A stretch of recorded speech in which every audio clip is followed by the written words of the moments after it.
কোথায় গেলে বর মশাই? চলে আসো। জল আনো নি? তো খালি হয়ে আছে বোতল। জলটা আমাকেই আনতে হবে, এবার থেকে এক কলসি জল এখানে বসিয়ে রেখে দেবো। আমি ভাবলাম একটা জিনিসও আনতে হবে, জানো? শুধু তোমায় দোষ দিচ্ছি, তাও একটা ইন্টারেস্টিং জিনিস আনবো। যাও যাও তাড়াতাড়ি আনো।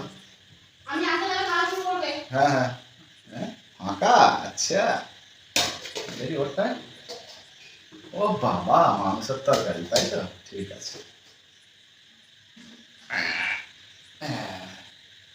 আসার আগে কাজ সেরে ফেলতে হয়। ও কি হয়েছিল তো? ঠিক আছে একদম।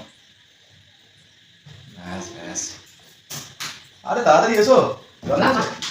উফ, কি তাড়াতাড়ি গেলাম। বাবা, বিড়ালের সামনে মাছ ছাড়া যাবে না, যদিও তো মাছ নেই। এই নাও। সাদা লঙ্কা? এটা সাদা লঙ্কা না, এটা আমার মতো ধানি লঙ্কা, সাইজে ছোট, কিন্তু প্রচুর ঝাল, নাকি একটা খেয়ে শেষ করতে পারবে না। ওসব আমাকে চ্যালেঞ্জ করা দেখালো, আমি এক্ষুনি দুটোই খেয়ে নেবো। ঠিক আছে তুমি তাহলে এ করো, আমি খেয়ে নিই। আচ্ছা খাও, তুমি খাও, আমি খাচ্ছি। খুব কষ্ট হচ্ছে আমার। ঠিক আছে, খুব কষ্ট হচ্ছে।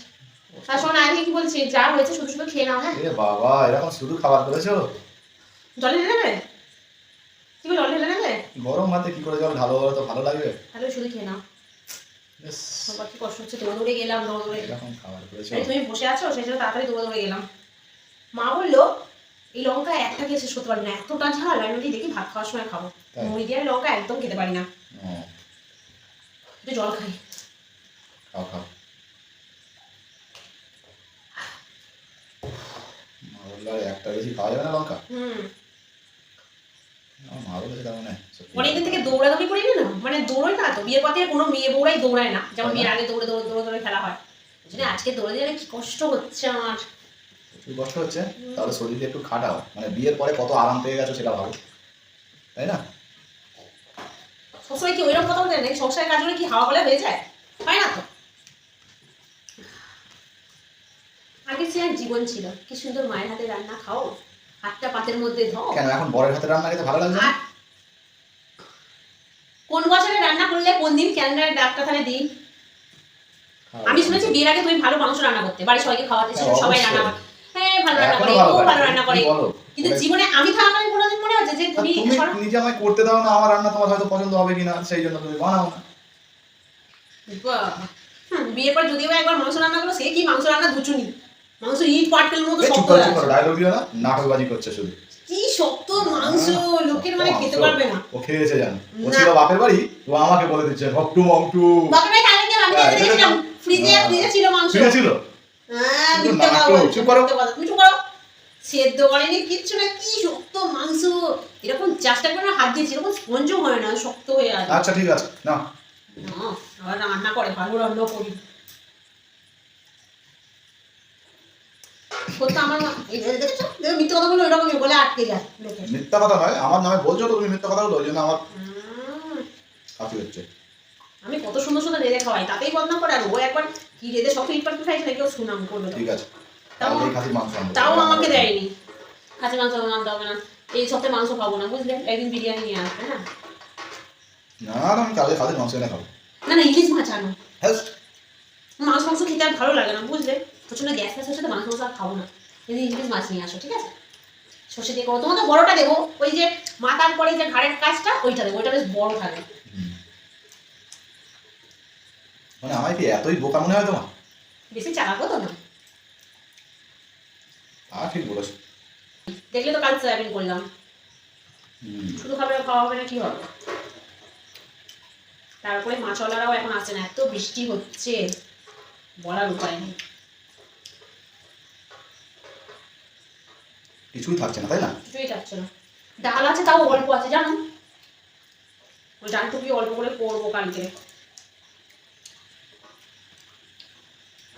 তুমি লঙ্কাটা পুরো খেতে পাচ্ছো? অবশ্যই। কত ভাগ্য করে যে তুমি আমার কাছে এসেছিলে। কেন? এটা ভাগ্যে না কি? মানে আমার কত ভাগ্য যে তুমি আমার কাছে এসেছিলে। সেটাই বলো।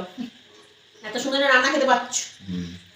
দিত নালে পুড়িয়ে অমনি সেই সময় খেতে, আহা গো কি ভালো রান্না, কি ভালো, তাই বলে খেতে হতো, বেশ হতো তখন। ঠিক বাবা, লঙ্কা খাচ্ছি, আরে না শেষ হয়ে গেল। ঝাল না প্রচুর? প্রচুর ঝাল আর লঙ্কাটা অনেকটা ঘিয়ের মতো সেন্ট।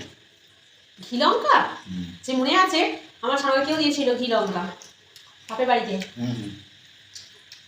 কিন্তু লঙ্কাটা বড্ড অত ঘি লঙ্কা ঘিয়ের মতো ভালো লাগে। ঘি লঙ্কা দিলে যেন আলু ভাতে একটা অস্বস্তি হয় আমার খুব, বিশেষ করে।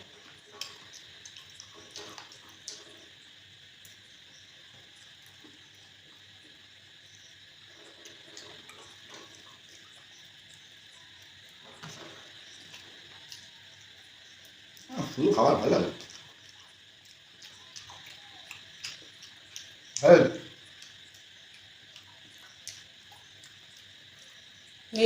খালি মুক্তি মারা খালি এরকম অভ্যাস কেন? হ্যাঁ আমি ওটা বেলায় একটু তোমার থালাটা খুলে দেবো অনেকক্ষণ। হাতে বেলায় একদম খেলায় দাদা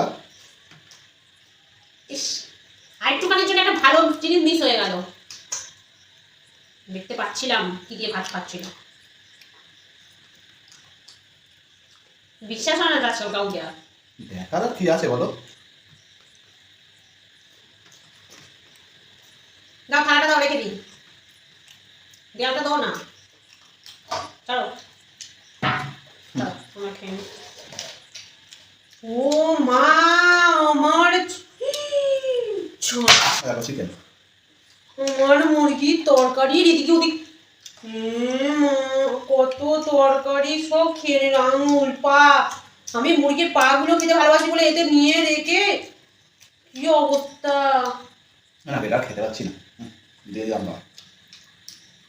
এটা তো নিয়ে চলে যাও পকেটে করে, কালকে খেয়ে নেবে। ওটা খেয়ে নাও না, তুমি না বলা হয় তুই আমার আটকে তুমি আমার জায়গায় হাত দিয়েছো, চুরি করেছো, খেয়েছো, সব আমার এখান দিয়ে করেছো। কালকে আমি সবাইকে বাড়ির এক থেকে সবাইকে বলো তুমি আমাকে মাছ মাংস কিছু খেতে দাও না, আমাকে কত রোগা করে দিয়েছো তুমি না খাই গায়ে। সবাইকে যদি আমি বলি না যে আমাকে না দেওয়ার জন্য তুমি তোমার থালাতে লুকিয়ে রেখেছো, তার প্রমাণ কোথায়? তুমি প্রমাণ দিতে পারবে? বকো না তো বেশি, অত এক্সট্রা কথা বলতে পারো। একটু ঝোল রাখতে নিয়ে আমি ভাতটা খাবো কিন্তু শুকনো খাবো নাকি এ বাদাম চচ্চড়ি খেতে হবে। ও মা এটাও নিয়ে চলে গেল, কি বাজে লোক, আমি ভাতটা খাবো কি করে? শুধু আমার কপালেই জুটেছে, ভালো লাগে না ছাতা। ধুর ব্যাং।